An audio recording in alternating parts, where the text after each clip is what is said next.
Bismillahirrahmanirrahim. Assalamualaikum warahmatullahi wabarakatuh. Kami dari kumpulan tutorial C akan membentangkan tajuk tugasan kami yang bertajuk 5 prinsip untuk mengekalkan perkahwinan yang berjaya. Saya Nur Huda binti Muhammad Yunus serta dua rakan ahli kumpulan saya yang lain iaitu Nur Syazwani binti Abu Hassan dan juga Nadine Raha binti Azizi. Okey, sebelum kita ke pembentangan yang selanjutnya, suka saya berkongsi makna perkahwinan dari segi bahasa dan juga syarak. Perkahwinan dari segi bahasa ialah himpunan, pengumpulan, percantuman, persetubuhan dan akad. Dari segi syarak, satu akad yang mengandungi rukun-rukun dan syarat-syarat tertentu untuk mengharuskan pergaulan dan menghalalkan persetubuhan. Seperti mana firman Allah Subhanahu Wa Taala dalam surah An-Nur ayat 32 yang bermaksud, dan kahwinkanlah orang-orang yang bersendirian di antara kamu dan orang-orang yang layak berkahwin dari hamba-hamba sahayamu yang lelaki dan hamba-hamba sahayamu yang perempuan. Jika mereka miskin, Allah akan memampukan mereka dengan kurnianya dan Allah Maha Luas lagi Maha Mengetahui. Okey, kita akan ke bahagian seterusnya. Kami telah menubual 3 orang responden. Responden yang pertama, Encik Azizi bin Azizan. Beliau berusia 49 tahun dan tempoh perkahwinan beliau ialah 25 tahun. Antara 5 prinsip untuk mengekalkan hubungan perkahwinan yang berjaya yang dinyatakan oleh beliau ialah sabar, cuba untuk cari persamaan, bertolak ansur dalam perbezaan, mengeratkan kasih sayang dan juga memahami antara satu sama lain. Responden yang kedua iaitu Encik Abu Hassan bin Hashim. Beliau berusia 57 tahun. Tempoh perkahwinan beliau ialah 32 tahun. Antara 5 prinsip untuk mengekalkan perkahwinan yang berjaya yang dinyatakan oleh beliau ialah didikan agama, memahami antara satu sama lain, mengeratkan kasih sayang, bertolak ansur dan memaafkan dan juga ikhlas dalam perhubungan. Responden yang ketiga iaitu Encik Muhammad Syahuddin bin Cik Hin. Beliau berusia 50 tahun dan tempoh perkahwinan beliau ialah 23 tahun. Antara 5 prinsip untuk mengekalkan perkahwinan yang berjaya yang dinyatakan oleh beliau ialah didikan agama, kewangan, berakhlak mulia, bersekufu atau bersefahaman dan juga kasih sayang.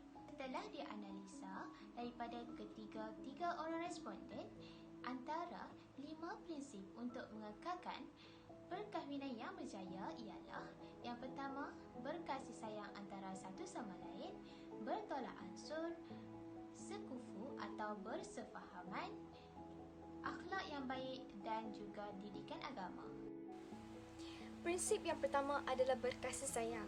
Sebagaimana firman Allah Subhanahu Wa Taala dalam surah Ar-Rum ayat 21 yang membawa maksud, dan di antara tanda-tanda yang membuktikan kekuasaannya dan rahmatnya bahawa dia menciptakan untuk kamu, wahai kaum lelaki, isteri-isteri dari jenis kamu sendiri, supaya kamu bersenang hati dan hidup mesra dengannya, dan dijadikannya di antara kamu suami isteri, perasaan kasih sayang dan belas kasihan.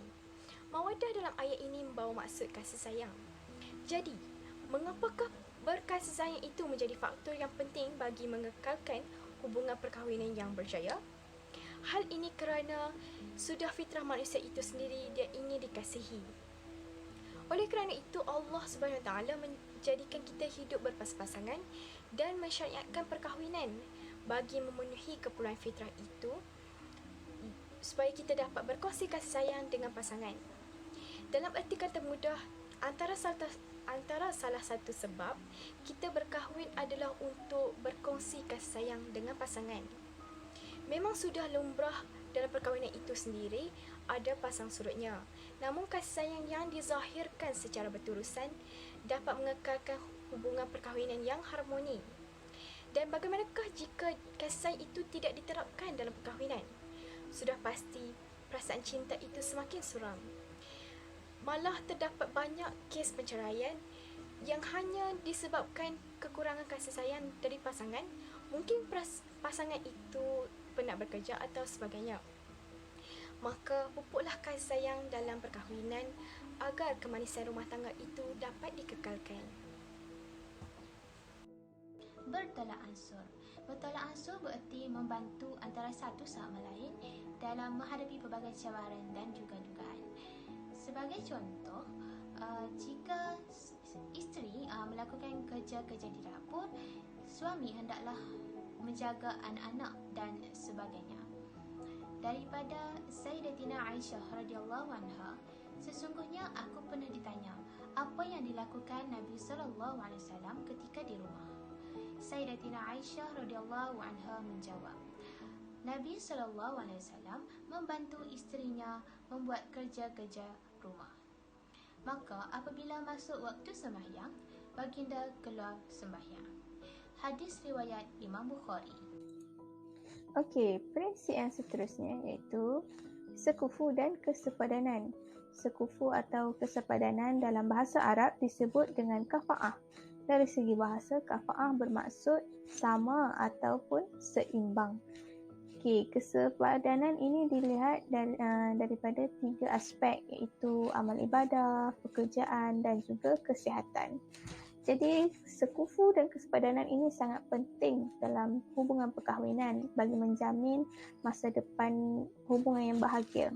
Seperti mana sabda Rasulullah SAW yang bermaksud, pilihlah tempat yang baik untuk meneruskan keturunanmu dan kahwinkanlah mereka yang sekufu dan kahwinkanlah mereka.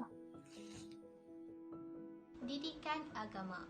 Suami merupakan khalifah ataupun ketua keluarga dalam sesebuah kekeluargaan. Sebagai seorang suami, hendaklah memberi didikan agama kepada isteri dan juga anak-anaknya. Sebagai contoh, mengajar isteri dan juga anak-anak untuk menutup aurat dengan lebih sempurna, menjaga solat, membaca Al-Quran dan sebagainya. Dengan memberi didikan agama dan menjaga hubungan dengan Allah, maka sesebuah perkahwinan itu akan lebih terjamin dan juga lebih bahagia. Firman Allah Subhanahu wa taala, Bismillahirrahmanirrahim. Wa min ayatihi an khalaqalakum min anfusikum azwajan litaskunu ilaiha wa ja'ala bainakum mawaddatan wa rahmah. Inna fi dhalika laayatin liqaumin yatafakkarun. Shadaqallahul azim. Yang bermaksud, dan di antara tanda-tanda kekuasaannya, dia menciptakan untukmu isteri-isteri dari jenismu sendiri supaya kamu cenderung dan tenteram dengannya, dan dijadikannya untukmu rasa kasih dan sayang. Sesungguhnya yang demikian itu benar-benar terdapat tanda-tanda bagi kaum yang berfikir. Surah Ar-Rum ayat 21. Okey, baik. Prinsip yang terakhir ialah akhlak yang baik. Di sini terdapat 2 hadis Rasulullah SAW yang menyatakan pentingnya mempunyai akhlak yang baik dalam satu hubungan perkahwinan bagi membentuk sebuah keluarga yang harmoni dan bahagia. Hadis yang pertama, sabda Rasulullah SAW, maksudnya sebaik-baik kalian adalah yang baik kepada ahli keluarganya dan aku merupakan yang terbaik dalam melayan ahli keluargaku. Riwayat Ibnu Majah dan juga riwayat At-Tirmizi. Hadis yang kedua ialah sabda Rasulullah SAW bermaksud, sesungguhnya daripada orang beriman yang paling sempurna ialah orang yang paling baik akhlaknya dan yang paling mesra melayan ahli keluarga. Riwayat At-Tirmizi. Okay, dari kedua-dua hadis ini kita dapat lihat bahawa mempunyai akhlak yang baik adalah satu perkara yang sangat penting bagi menjamin kebahagiaan rumah tangga bagi kedua-dua pasangan. Di sini ingin saya simpulkan bahawa 5 prinsip yang telah dibentangkan tadi, iaitu berkasih sayang, didikan agama, bertolak ansur, sekufu atau bersefahaman dan berakhlak mulia menjadi faktor yang penting bagi mengekalkan hubungan perkahwinan yang berjaya. Namun begitu, tidak bermaksud faktor lain juga boleh diabaikan dan dipandang remeh. Bahkan pelbagai elemen dan usaha perlu diterapkan bagi mengekalkan keharmonian dan keberkatan dalam rumah tangga, kerana perkahwinan itu satu amanah daripada Allah yang harus dipelihara sebaik mungkin bagi melahirkan keluarga yang sakinah. Wallahu a'lam. Sekian saja daripada kami. Wabillahi taufik wa hidayah. Wassalamualaikum warahmatullahi wabarakatuh.